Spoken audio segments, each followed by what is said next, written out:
तो नमस्कार, मैं कविता दुआ करनाल से पॉलिटिकल साइंस लेक्चर स्वागत करती हूँ आपका 9th हिस्ट्री की क्लास में। जैसा कि आप जानते हैं, हम फ्रांसीसी क्रांति लेसन पर चल रहे थे।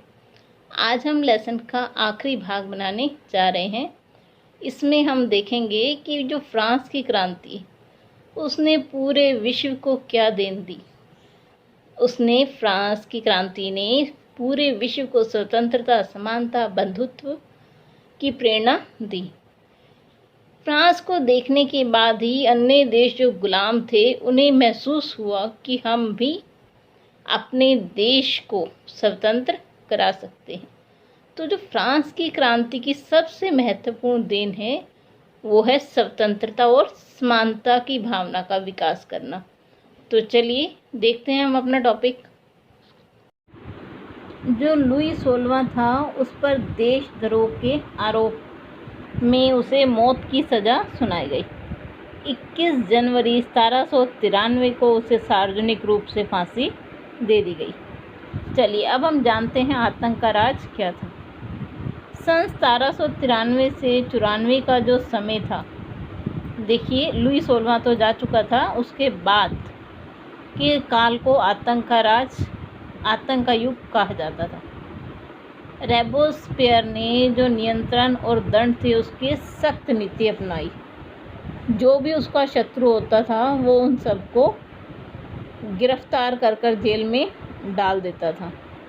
उन पर मुकदमा चलाया जाता था और अगर वो दोषी पाए जाते थे तो उन्हें गिलोटिन पर चढ़ाकर उनका सिर कलम कर दिया जाता था। तो इस समय को क्या कहा गया? आतंक का राज। क्योंकि मान लीजिए कोई भी सरकार के खिलाफ बोलेगा तो उसे बंदी बना के जेल में और मुकदमा चलाकर अगर वो दोषी है तो उसे गिलोटिन पर चढ़ाया जाएगा।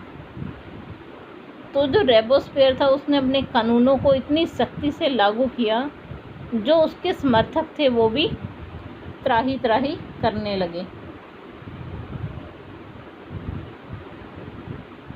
अंततः जुलाई 1794 में न्यायालय ने उसे भी दोषी ठहराया और अगले ही दिन उसे गिलोटिन पर चढ़ा दिया गया।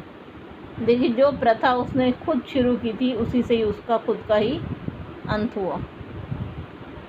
देखिए, जो जैकोबिन था, उसने एक अच्छा काम किया था कि जो दास प्रथा थी, मतलब वहाँ पर लोगों को गुलाम बनाया जाता था, उसका अंत उसने किया था।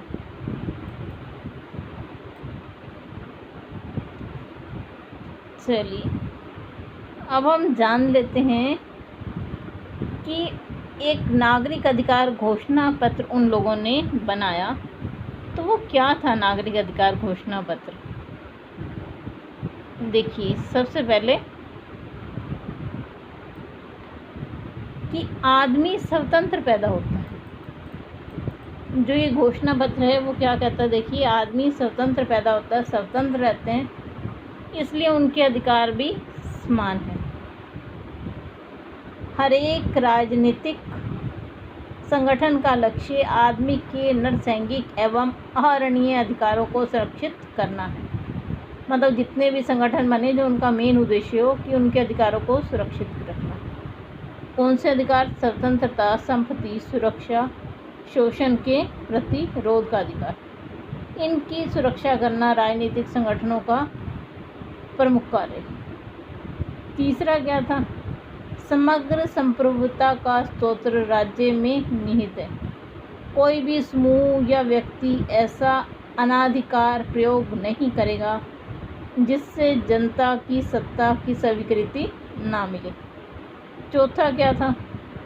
स्वतंत्रता का आश्रय ऐसे काम करने की शक्ति से है जो औरों के लिए नुकसानदायक ना हो। पांचवा, समाज के लिए किसी भी हानिकारक कृत्य पर पाबंदी लगाने का अधिकार कानून के पास है।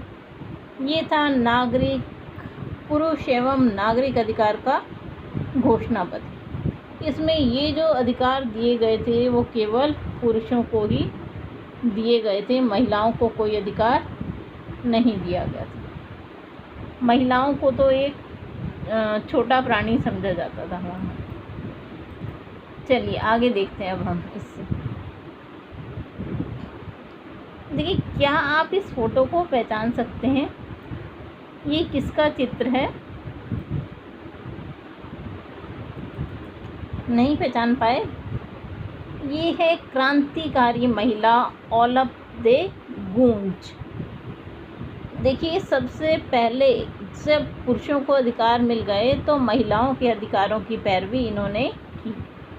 ओलप दे गूंज क्रांतिकालीन फ्रांस की राजनीतिक रूप से सक्रिय महिलाओं में सबसे महत्वपूर्ण थी। इन्हीं ने सबसे पहले पुरुष और नागरिक अधिकार घोषणा पत्र का विरोध किया, क्योंकि उसमें महिलाओं को इन मूलभूत अधिकारों से वंचित रखा गया था। उन्होंने एक नया महिला एवं नागरिक अधिकार घोषणा पत्र तैयार किया, जिसे महारानी और नेशनल असेंबली के सदस्यों के पास यह मांग करते हुए भेजा कि इस पर कार्रवाई की जाए। लेकिन 1793 में ओलप दे गूंज ने महिला क्लबों को ज़बरदस्ती बंद कर देने के लिए जैकोबिन सरकार की आलोचना की। और जैकोबिन का आपको पता ही है, अभी हमने पीछे पढ़ा था कि जो भी उसके विरुद्ध बोलता था वो उसे फांसी पर लटकवा देता था। इसलिए 1793 में ओलप दे गूंज का जीवन समाप्त हो गया। देशद्रोह का मुकदमा चला और उसे फांसी पर लटका दिया गया। तो देखिए, ये वो महिला है जिसने इन पुरुष अधिकारों के विरुद्ध आवाज़ उठाई थी। चलिए, अब हम लास्ट टॉपिक पे पहुंच चुके हैं, नेपोलियन। आइए जानते हैं नेपोलियन के बारे में। देखिए, जो